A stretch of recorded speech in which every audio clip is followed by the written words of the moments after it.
জাতীয় সংসদের মাননীয় বিরোধী দলীয় নেতা আমিরে জামাত বাংলাদেশ জামাত ইসলামের আমির ডাক্তার শফিকুর রহমান জনাব ফজলুর রহমান ওরফে ফজু পাগলাকে কঠিন জবাব দিয়েছে, জায়গা মতো মলম দিয়েছেন। এক কথা যদি বলি, ফজলুর রহমানকে আমিরে জামাত পুরো জাতির সামনে নাকানি চুবানি খাওয়াইছেন এবং অপমান করেছেন।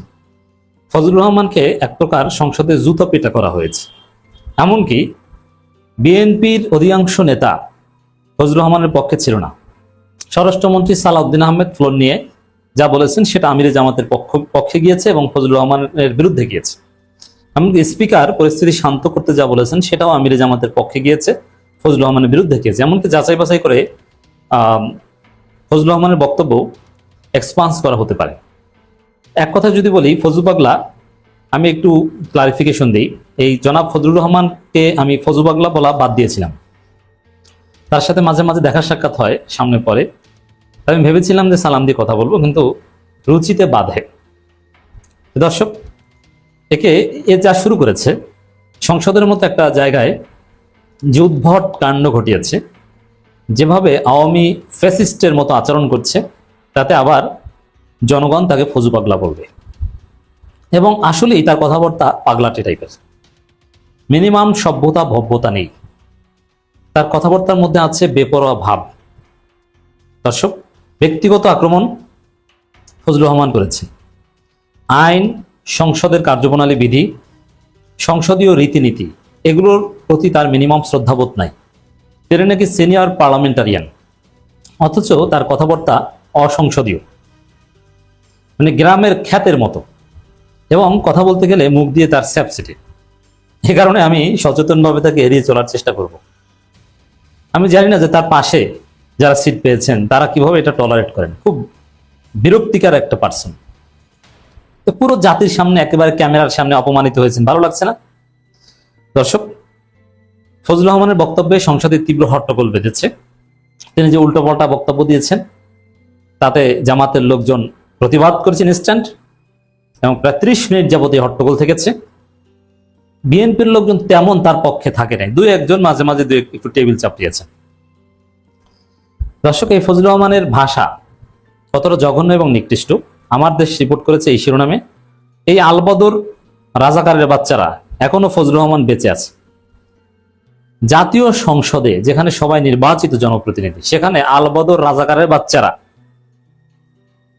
কোন ৭১-এর পরবর্তীতে জন্মগ্রহণ করা এমপিদের উদ্দেশ্য করে এভাবে বলাটা, এটা কতটা থার্ড ক্লাস, অরুচিশীল এবং খ্যাতের মতো ভাষা আপনারা সহজেই বুঝতে পারছেন। দ্যাট মিনস ফজলুর রহমান একটা খ্যাত, একটা অশিক্ষিত লোক।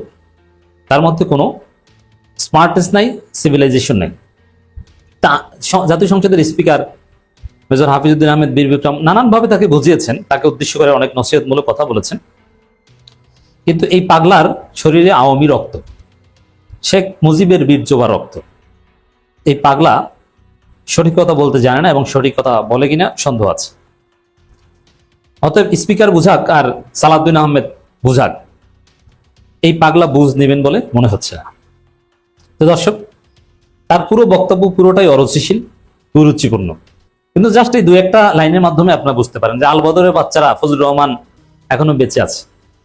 অথচ এই ধরনের রাজনীতি বা এই ধরনের বিভাজনমূলক কথা, এটা বর্তমান খালেদা জিয়া, জিয়াউর রহমানের বিএনপির সাথে তো যাই না। এই ফজলুর রহমান তো আওয়ামী লীগ করেছেন, কাদের সিদ্দিকীর দল করেছেন, ১৭ ঘাটের পানি খাওয়া, তারপরে এসে বিএনপিতে আশ্রয় নিয়েছেন। জিয়াউর রহমান খালেদা জিয়ার বিএনপির সাথে তো একদম তার আদর্শ কন্ট্রাডিক্টরি।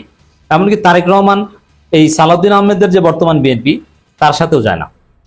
ফজলুর রহমান একটা গুরুত্বহীন লোক, তাকে গালি দিয়ে, তাকে অপমান করলে বিএনপির কিছু আসে যায় না। এই জন্যে ফজলুর রহমানকে সংসদে চরম অপমান করা হলেও বিএনপির সিনিয়র মন্ত্রীরা তাকে মোটেও ডিফেন্ড করেনি, বরং আমিরে জামাতকে শান্ত করেছে। তাহলে বুঝতে পারছেন এই ফজলুর রহমান কতটা অগুরুত্বহীন লোক। আলোচনায় থাকতে, ভাইরাল হতে, গুরুত্ব পেতে, অ্যাটেনশন পেতে ফজলুর রহমান এ ধরনের উদ্ভট কথাবার্তা বলছেন। নইলে কোনো ভদ্র শিক্ষিত মানুষ এ ধরনের কথা বলেন, এবং এটা অসংসদীয়। এই যে আলবদর রাজাকারের বাচ্চা, এইগুলো সংসদে বলা যায়? কোনো শিক্ষিত মানুষ বা কোনো সংসদীয় রীতিনীতি প্র্যাকটিস জানা লোক এটা সমর্থন করবেন? এবার আমি নিশ্চিত যে ফজলুর রহমানের এই বক্তব্য, তার বক্তব্যের একটা অংশ এক্সপান্স হবে। দর্শক, আমিরে জামাত এক্সপান্সের দাবি করেছেন এবং আমিরে জামাত নানান কথা বলেছেন কয়েক মিনিটে, যে যুক্তি যখন ফুরিয়ে যায় মাথা তখন গরম হয়ে যায়। ফজলুর রহমানের যুক্তি নেই, মাথা গরম হয়ে যায়, হঠাৎ করে এককভাবে কথা বলেন, একা একা মাথা গরম করে ফেলেন। আমিরে জামাত তো জবাব দিয়েছেন পরে, অথচ তার নিজের কথার মধ্যেই তারা নিজের মাথা গরম হয়ে যায়। এবং এই যে থার্ড ক্লাস এবং শেষরার মতো কথা, নির্বাচনের প্রচারণায় অনেকে অনেক কিছু বলে, কিন্তু অমুক দল নির্বাচনে জিতলে আমি বিষ খাবো, কোনো শেষরা ছাড়া, কোনো ইতর ছাড়া, কোনো গর্ধব গাধা ছাড়া কেউ এই কথা বলে? এই কথা বলেছে এবং এই কথা আবার সংসদে এসে আবার রিপিট করে। কতবারের গর্ধবের ঘরের গর্ধব, গাধার ঘরের গাধা। বিএনপিতে এই ধরনের গর্ধব আছে, গাধা আছে, ব্যক্তিত্বহীন, অরুচিশীল, থার্ড ক্লাস ইতর আছে। এটা বিএনপির জন্য লজ্জা, যদিও এই লজ্জা ঢাকার চেষ্টা করেছেন সালাউদ্দিন আহমেদ। আমিরে জামাত বলেছেন যে, মানে ফজলুর রহমান বলেছেন যে আমিরে জামাত বা জামাতের আমির বিরোধী দলের নেতা দাবি করেছেন যে তিনি শহীদ মুক্তিযুদ্ধ পরিবারের সন্তান, আবার তিনি জামাত করেন, এটা তো ডাবল অপরাধ। আমিরে জামাত বলেছেন আমি মুক্তিযুদ্ধ পরিবারের সন্তান, আমি জামাত করব না কি করব তোমার মতো ফজু পাগলার কাছে জিজ্ঞেস করে নিব, এই ভাষায় বলেন নাই, কিন্তু আমি অনুবাদ করলাম যে এটা তো তার কাছে জিজ্ঞেস করে করবো না, তার কাছে কি জিজ্ঞেস করে করবো? স্পিকার এটা চমৎকার জবাব দিয়েছেন যে এখানে সবাই নির্বাচিত প্রতিনিধি, তাদেরকে এইভাবে বলা যাবে না।